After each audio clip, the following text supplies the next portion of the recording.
오늘 본문의 말씀을 가지고 마땅히 공의만을 따르라는 제목으로 오늘 아침 말씀을 올리도록 하겠습니다. 저는 이 파평윤 씨 정난공파 제32대 손입니다. 그리고 학렬로는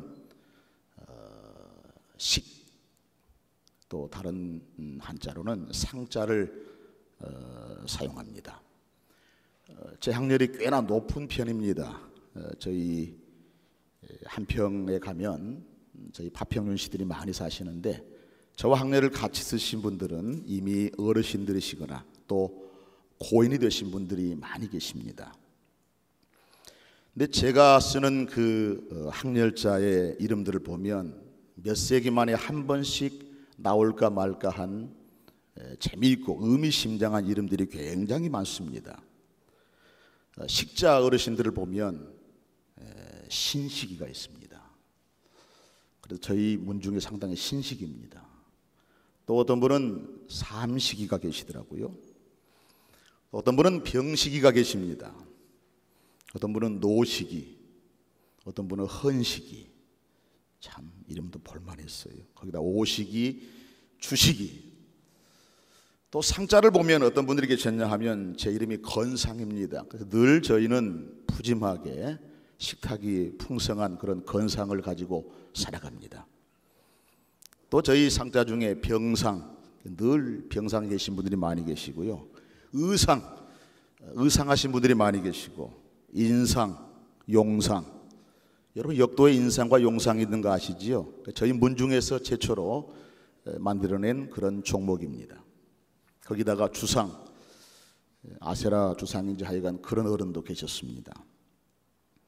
제가 이번 영성수련에 참석하기 전에 제 문중에 이런 문의를 해보았습니다. 제가 교갱업 제17자 영성수련에서 새벽 기도를 인도하게 되었는데 이런 내용은 앞으로 족보를 편집할 때에 수록할 의사가 있습니까? 그랬더니 어르신들이 아무 관련 없다 그러시더라고요. 그럼에도 제가 왜 이 은혜로운 시간, 이 새벽 시간에 제 문중 이야기를 하는가 하면 여러분은 어떻게 생각하실지 모르겠습니다만 저는 개인적으로 오늘 이 새벽 기도 인도하는 일을 평생 잊지 못할 것이고 가문의 영광이라고 생각이 되어집니다. 어른 목사님들께서 그 시골 이야기, 그 바닷가 이야기, 촌교회 이야기를 좀 해주면 좋겠네. 근데 별로 드릴 말씀이 없어요. 자랑할 게 없거든요. 자랑할 거라고는 김 이야기, 전복 이야기. 근데 뭐 오늘 영농 후계자 교육도 아니고요.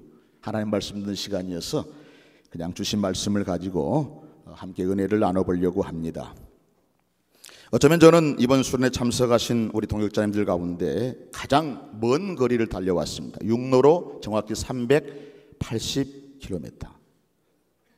안 놀리십니까? 더 멀리 오신 분 계셔요?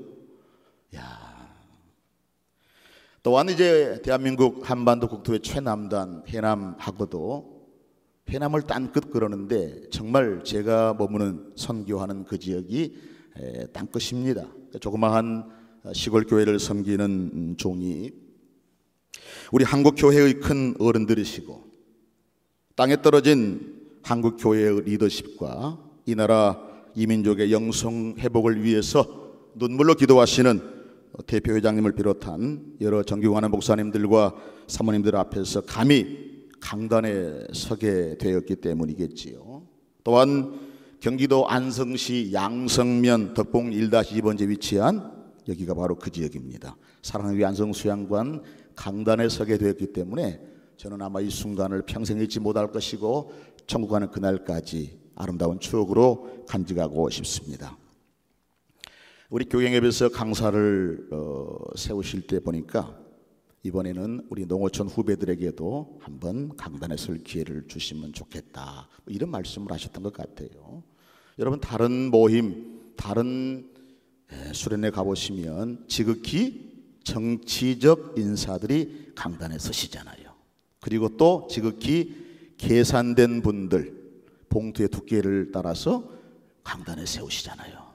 근데 저희 교경협은 전혀 그렇지 않는, 정말 은혜가 있고 사랑이 있고 동역자를 존중하면서 한국 교회와 또 우리들의 그리스도의 제자된 것을 늘 새롭게 하는 그런 좋은 모임, 복된 모임인 줄로 믿습니다. 자, 오늘 본문은 모세의 고별 설교의 한 대목으로 잘 알려져 있지요.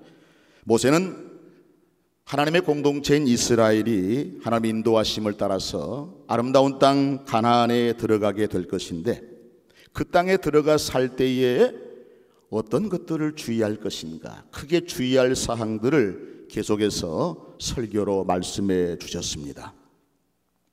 가나안 땅은 정말 아름답고 복된 땅이었지요. 하나님께서는 그 땅에 들어갈 이스라엘 백성들 역시 그 생활이 거룩하고 구별되고 아름답기를 원하셨던 것입니다. 그 중에서 특히 백성들을 지도하고 가르칠 재판장들이 더욱 그러하기를 원하셨습니다. 오늘 우리는 이 가르침과 이 말씀 앞에서 우리의 마음의 옷깃을 여미시기 원합니다. 모세를 통해 하나님께 들려주신 지엄하신 말씀 앞에서 우리 황폐해진 영혼들을 기름지게 하시기를 원합니다. 한국 교회의 지도자인 저와 여러분들이 이 말씀 앞에서 무너진 영성을 회복하시기를 원합니다.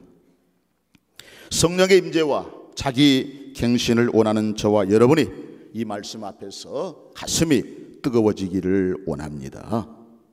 그렇다면 하나님께서 이스라엘의 재판장과 지도자들에게 명령하신 말씀이 무엇인지를 살피면서 하나님의 자녀된 저와 여러분의 삶이, 그리고 교회의 리더와 지도자들인 우리들이 어떻게 사역을 감당해야 될 것인가를 짧은 시간을 통해서 함께 다짐하고 배워보기를 원합니다. 첫째로는 사람을 외모로 판단하지 말라. 오늘 16장 19절은 그렇게 말씀하고 계십니다. 당시의 재판장들과 지도자들이 재판을 공정하게 하지 못한 가장 큰 원인 중에 하나를 들라면 그것은 사람을 외모로 판단했기 때문이었습니다. 사람들은 대부분 그 사람의 학벌, 능력, 외모, 이걸 가지고 그 사람이 옳은지 그른지를 판단하려고 합니다.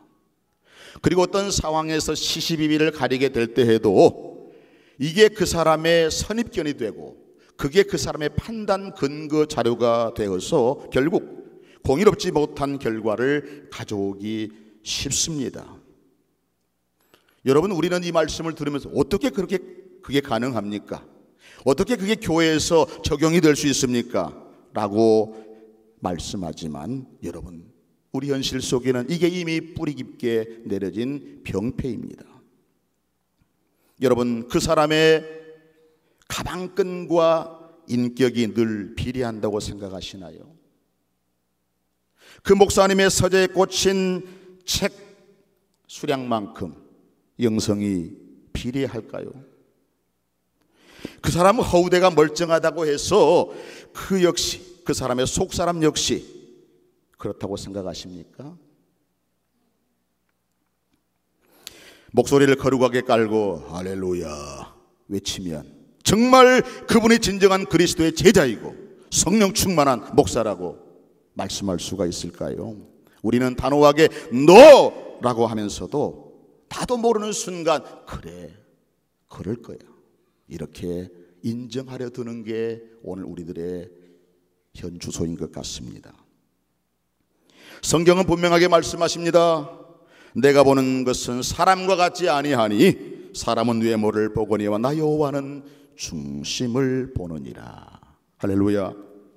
너희는 외모만 보는도다. 만일 사람이 자기가 그리스도에게 속한 줄로 믿을진데 자기가 그리스도에게 속한 것 같이 우리도 그러할 줄을 자기 속으로 다시 생각하라고 고린도후서 10장 7절은 말씀합니다. 영어 속담에 이런 것이 있었습니다. 신은 자로 사람을 재지 않는다. 요즘 우리는 이 사회 안에서 많은 약자들의 소리가 사라진 것을 피부로 느끼고 있습니다. 최근에 한국 사회의 경종을 울렸던 부러진 화살 같은 경우가 그렇지 않는지 생각을 해보았습니다. 하나님의 백성들이 지켜야 할 의무와 책임은 바로 공의와 자비임을 성경은 우리에게 누누이 곳곳에서 계속해서 말씀하고 계십니다. 이웃에게 의롭지 못한 일을 해서 해를 입히게 되거나 이웃에게 거짓으로 대해서는 안 될 것입니다. 이 사회 안에 있는 수많은 약자들, 가난한 자들을 모함해서도 안 될 것입니다. 그렇다고 맹목적으로 감싸고 비호해서도 안 될 것입니다. 오직 공정한 사실만을 증거해야 합니다. 그래서 오늘 본문 17장 4절에서도 그것이 내게 알려짐으로 내가 듣거든 자세히 조사해 볼지니 라고 말씀하고 계시네요.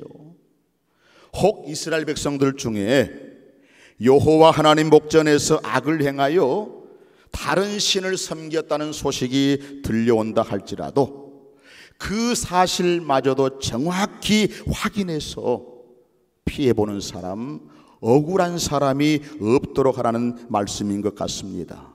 또한 이런 검증 과정을 철저하게 거친 후에 그 사람이 범죄자로 판명된다 할지라도 함부로 힘을 가지고 권력을 가지고 그 사람을 대하지 말고 객관성을 가지고 공의롭게 처리할 것을 오늘 16절과 7절에서는 말씀하여 주십니다.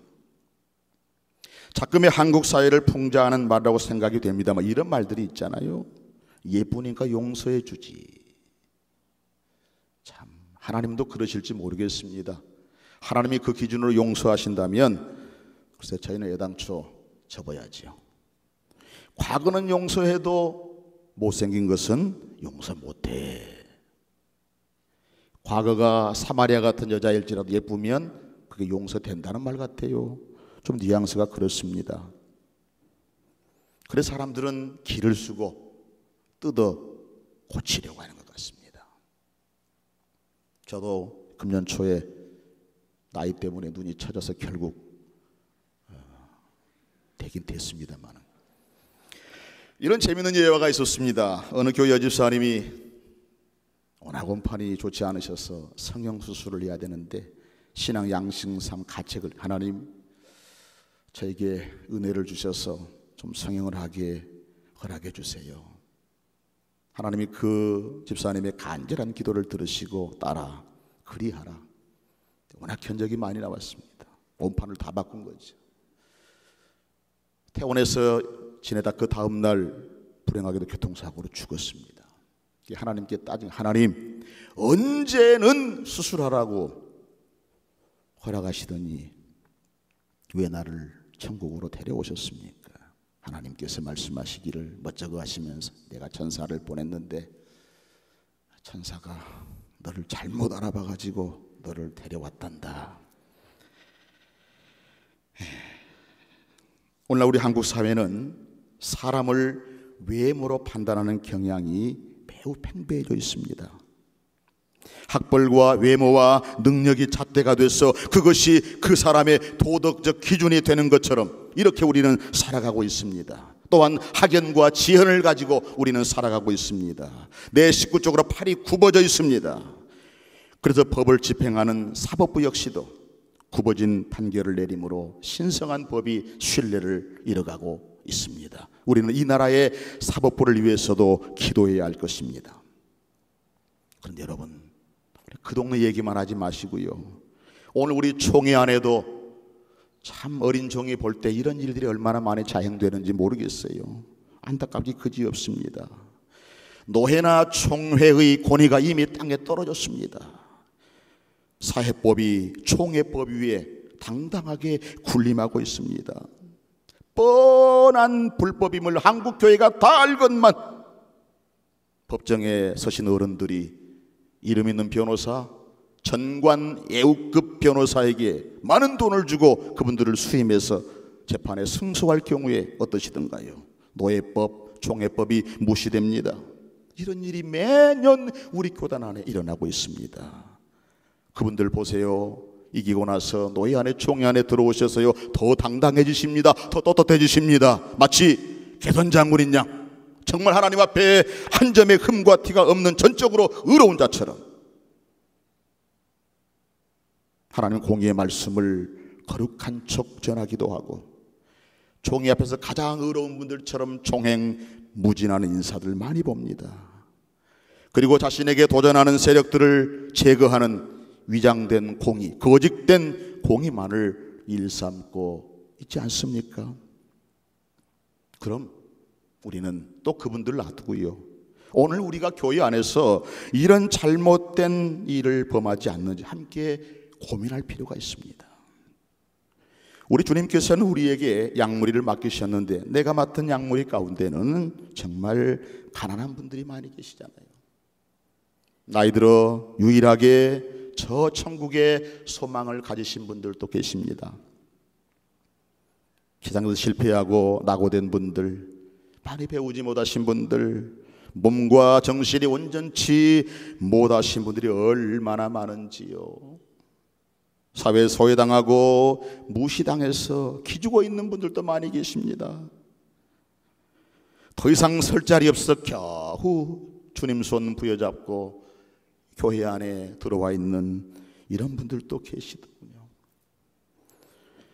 오늘 저 도서벽지에서 습기와 곰팡이로 얼룩진 지하실에서 가난과 소외감을 끌어안고 묵묵히 주님 바라보며 목양의 불을 지피시는 그런 동역자분도 계시네요. 우리는 이런 분들을 대하실 때, 그리고 그분들을 보실 때, 이런 분들을 섬길 때에 우리 역시 세상의 안목, 외형만으로, 외모만으로 그분들을 대하거나 판단하지는 않으십니까? 나보다 더 강한 세력 앞에서는 고개를 숙이면서 나보다 약하다고 생각되는 분들을 무참히 짓밟거나 그분들을 무시하거나 함부로 대하시지는 않으시는지요. 참 죄송합니다마는 교회 사이즈만으로 선배도 무시되고 연륜도 천륜도 무시한 채 그분들을 대하시지는 않으셨습니까? 우리가 섬기는 교회 안에는 다 성공한 분들만 가득하지 않을 것입니다. 교회 안에는 정말 부여와 행복의 최종 고지에 오른 분들만 가득하지 않을 것입니다. 다만 우리가 눈높이를 맞추지 못해서 그렇지, 오늘 또 한숨과 절망으로 점철된 성도들이 우리 곁에 있습니다. 오늘도 그분들은 눈물을 흘리고 있습니다. 삶의 짐에 눌려서 소리조차 내지 못한 채 흐느끼면서 기도하고 있습니다. 이제 우리가 그분의 눈물을 닦아줄 수 있어야 되지 않겠습니까? 우리가 그분들을 주님의 심장으로 긍휼히 여길 수 있어야 되지 않겠습니까?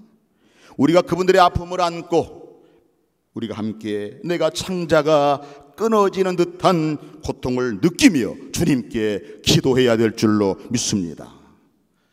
사랑하고 존경하는 동역자 여러분, 오늘 이 작은 종을 통해 주님 말씀하심을 통해 한국 교회의 지도자로 세움받은 우리들이 유의할 것이 무엇인가를 깨닫는 귀한 시간 되시기를 소원합니다. 두 번째로 뇌물을 받지 말라고 말씀하시네요. 재판장과 지도자들이 재판을 공정하게 하지 못한 두 번째 이유는 바로 뇌물 때문이었습니다. 뇌물은 분명 지혜자의 눈을 어둡게 하고 의인의 말을 굽게 하는 위력이 있다고 성경은 말씀합니다. 여러분, 뇌물이 뭡니까? 뇌에 물이 들어가는 겁니다. 그러면 사람이 흐리멍텅해집니다. 뇌에 물이 들어가 보세요. 판결이 바르게 나오겠습니까? 그렇지 않습니다. 자본주의 사회에서 돈의 위력은 대단합니다. 그래서 대한민국을 대표할 만한 부끄러운 말 중에 유전무죄, 무전유죄라는 말이 있습니다. 참 서글프지요. 가난한 분들에게는 한이 될 만한 말입니다. 이런 경험하신 분들은 공의의 하나님을 믿으려 하지 않습니다. 우리가 보고 있는 것 중에 또 들려오는 말들 중에 노회나 총회 재판에서도 이 뇌물이 큰 영향을 끼치고 있다는 말을 듣습니다. 실제로 주고받는 금액이 공공연하게 공개되기도 합니다.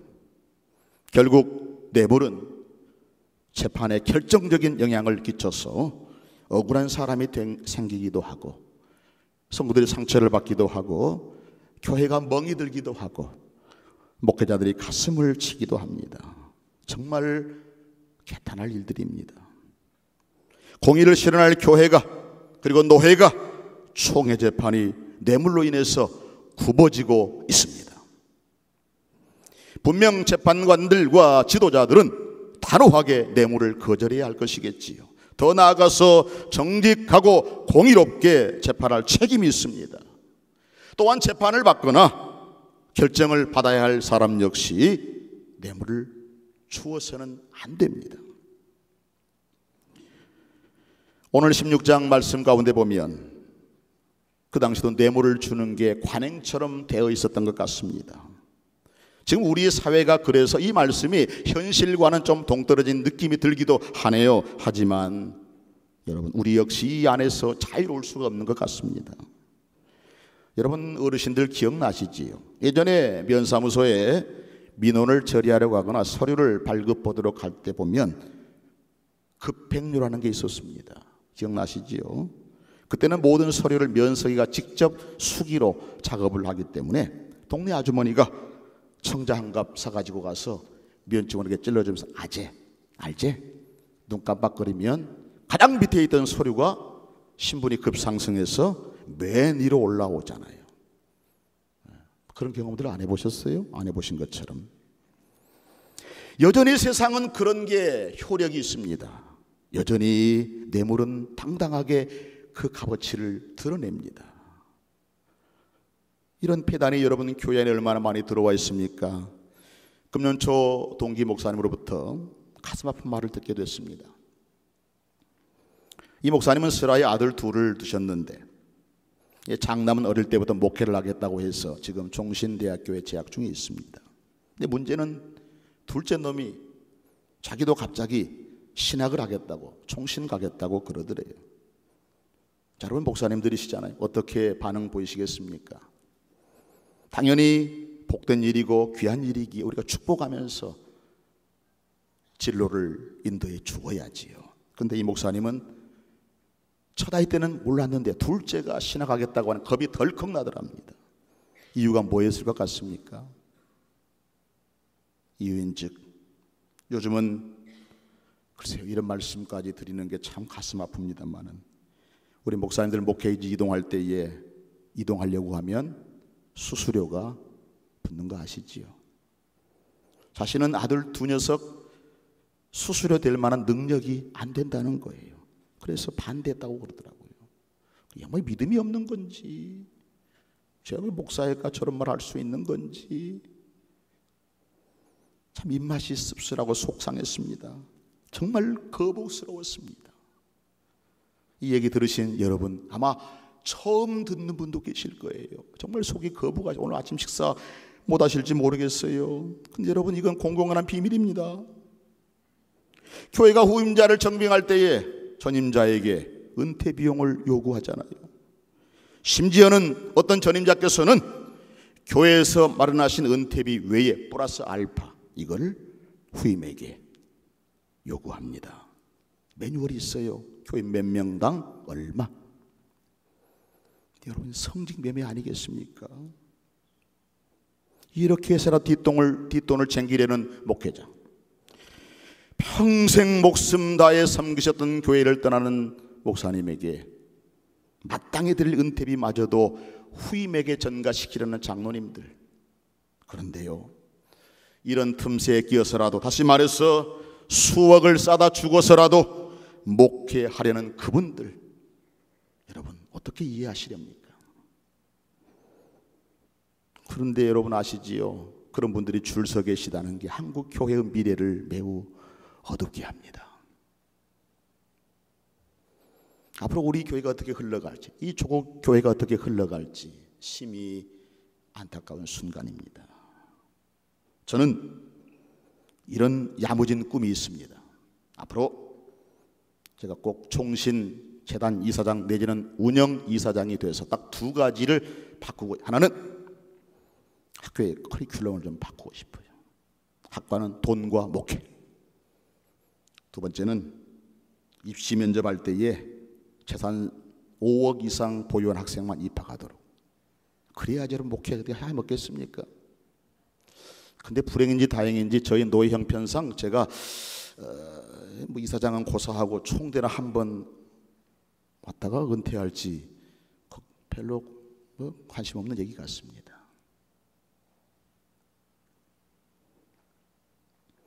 지난달 저희 지역 극동방송에서 운영하는 그 전도 프로그램 방송에 참여를 한 적이 있었습니다. 이 프로그램은 우리 공동회장이신 전임원 목사님께서 아주 오랜 기간 동안 섬겨주셨던 그런 방송입니다. 그 어른에 비하면 저는 뭐 조족지혈이겠지요. 이 프로그램은 어떤 분이 전도를 의뢰하지요. 이분과 전도를 받는 분, 그리고 담당 PD, 그리고 이제 목회자가 이렇게 구성을 해서 생방송으로 나갑니다. 한 번은 전도 대상자를 소개받았습니다. 이분은 교회를 잘 다니시다가 20여 년 전에 교회 그때부터 나가지 않으셨던 분이라고 그럽니다. 왜냐 그랬더니 교회에서 목사님과 교회가 돈 문제로 크게 싸우는 걸 본 다음부터 신앙생활을 접었다는 거예요. 물론 그분 신앙에 문제가 있겠지요. 하나님 보고 예수 잘 믿어야 되는데 전도를 의뢰해왔기 때문에 저희들은 당연히 감사함으로 이제 그 일을 섬기게 됐는데, 먼저 방송국에서 그분에게 꽃바구니를 보내지요. 그리고 담당자가 전화를 해서 당신에게 어떤 분이 이런 편지를 보내 전도하기를 요청했고, 그래서 우리 방송국에서는 꽃바구니를 보내고 그리고 이제 방송을 하게 될 텐데 그때 방송에 좀 전화로 참여를 해달라. 근데 그분이 이 모든 과정들 속에서 아주 격한 반응을 보이면서 방송 출연을 거부하는 것이었습니다. 자신은 지금 잘 살고 있다는 거예요. 예수 없어도 얼마든지 행복할 수 있고, 남편은 약사로, 자기는 교사로 뭐 잘 살고 있다는, 잘 사는 것 같아요. 여러분, 20년 전에 목회자가 교회에서 돈 문제로 다투는 것을 보고서 얼마나 상처가 컸으면 다시는 교회 나가지 않겠다고 다짐했을까 생각해보면 참으로 안타까웠습니다. 정말 목회자로서 나 자신을 돌아보게 하는 시간이었습니다. 영혼을 살릴 목회자가 오히려 영혼을 죽이는 사람이 될 수 있다는 것에 정말 큰 충격을 받았습니다. 한 영혼의 천하보다 귀하건만 온 천하를 주고서라도 한 영혼을 구하는 일이라면 기꺼이 그 일에 헌신할 내가 오히려 귀한 영혼들을 병들게 하고 그리고 그 영혼을 죽게 할 수 있다는 말씀 앞에 무릎을 꿇게 했습니다. 사랑하는 동역자 여러분, 우리는 우리의 눈을 어둡게 하고 우리 말을 굽게 하는 뇌물 앞에 당당하시기를 주의 이름으로 부탁드립니다. 그래서 우리 후배들이 여러분 소망을 가지고 목회할 수 있도록 많은 선배님들의 도움과 지도와 기도 부탁드립니다. 세 번째는 오늘 17장 9절에 보면 억울한 사람이 없게 하라고 말씀하십니다. 레위 사람 제사장과 당시 재판장에게 나아가서 물으라. 그리하면 그들이 어떻게 판결할지를 내게 가르치리니 라고 말씀하십니다. 만일 성중에서 송사가 발생했을 때에 그것을 판결하기 어렵거든 제사장과 재판장에게 나아가라는 말씀인 것 같습니다. 그리고 그분들이 판결한 대로 너희는 역시 따라서 판결하라 말씀하십니다. 특히 우상을 섬김으로 마땅히 죽어야 할 사람이라 할지라도 혹여 억울하게 죽는 일이 없도록 신중을 기하기 위해서 반드시 증인 두세 사람을 또한 세우라고까지 말씀하십니다. 그래도 사람들이 제사장이나 재판장의 말을 따르지 않거든 그 사람을 죽여서 이스라엘 중에 악을 제하라고 12절에서 계속해서 말씀하여 주셨습니다.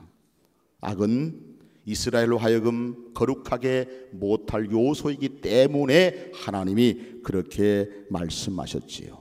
그만큼 지도자의 위치는 중요한 것이고, 지도자는 하나님 앞과 사람 앞에서 늘 공정하고 당당해야만 했습니다. 우리는 그리스도 안에서 의의 통치를 증거하도록 부름받은 하나님의 종들인 줄로 믿습니다.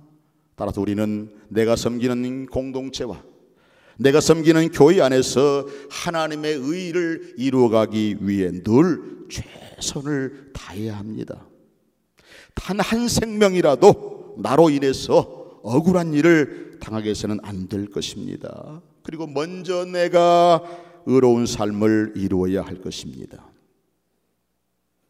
하나님의 공의를 이루어 나갈 우리가 통역자를 모함하거나 헛된 사실을 유포함으로 그분들을 곤경에 빠뜨려서는 안 되겠지요. 어떠한 악행도 행하거나 그 일에 동조해서는 안 되겠지요. 나와 가까운 사람이라고 해서 거짓된 말로 변호해서도 안 될 것입니다. 더 나아가 내가 먼저 범사에 진실하고 정직해야 할 것입니다. 우리 각자는 모두 구약의 재판장과 같은 위치에 서 있습니다.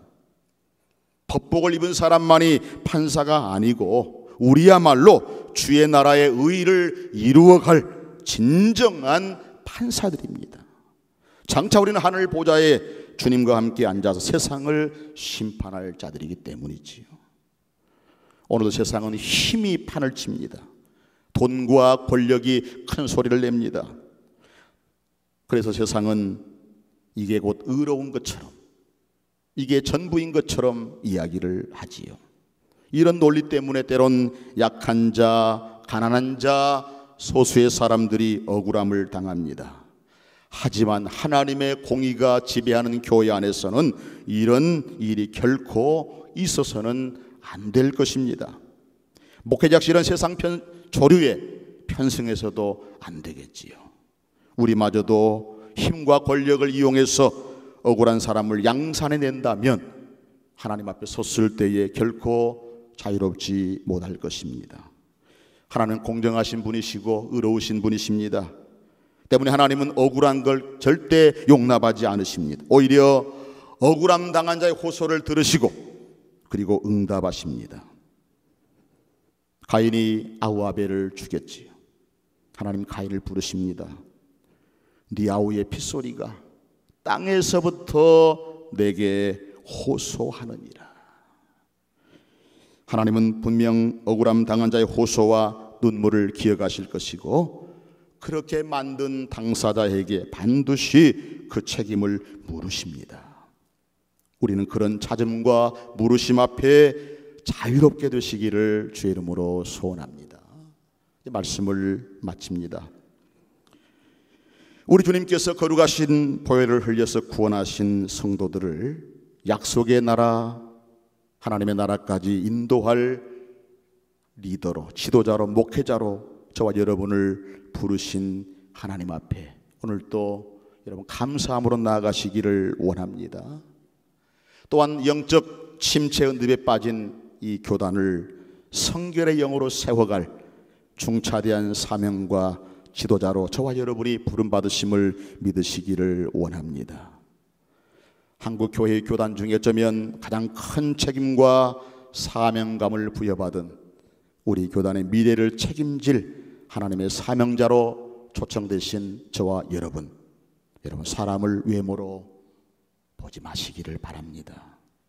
그리고 여러분 뇌물 앞에 당당하시기를 원합니다. 억울한 사람 없도록 목회하시기를 원합니다.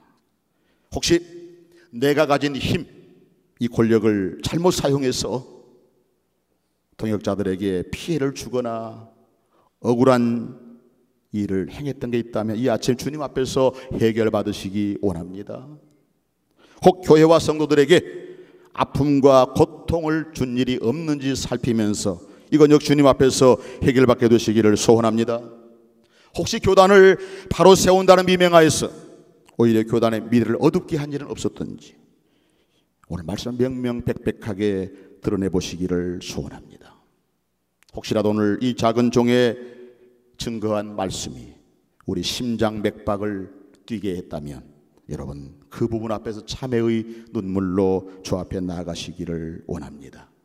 오늘 아침에 우리의 울부짖음과 참회의 눈물이 한국 교회와 우리 교단을 밝히는 소망의 빛이 될 줄로 믿습니다. 여러분을 사랑하고 축복합니다. 할렐루야. 기도하겠습니다. 거룩하신 하나님, 가장 미말에 처한 종이 두려움과 떨림을 가지고 하나님의 거룩하신 말씀을 수종 들었습니다. 잘못 전하고 왜곡되게 전한 것이 있다면 하나님 십자가 밑에 묻어 두옵소서. 하지만 단 한마디의 말씀이라도 우리의 심장을 때리며 우리의 내리 속에 와닿는 게 있다면 이 말씀 앞에 부복하고 참회하고 결단하고 우리 주님께 나아가는 귀한 시간이 되게 하여 주옵소서. 모든 말씀을 예수님의 이름으로 기도하옵나이다. 아멘.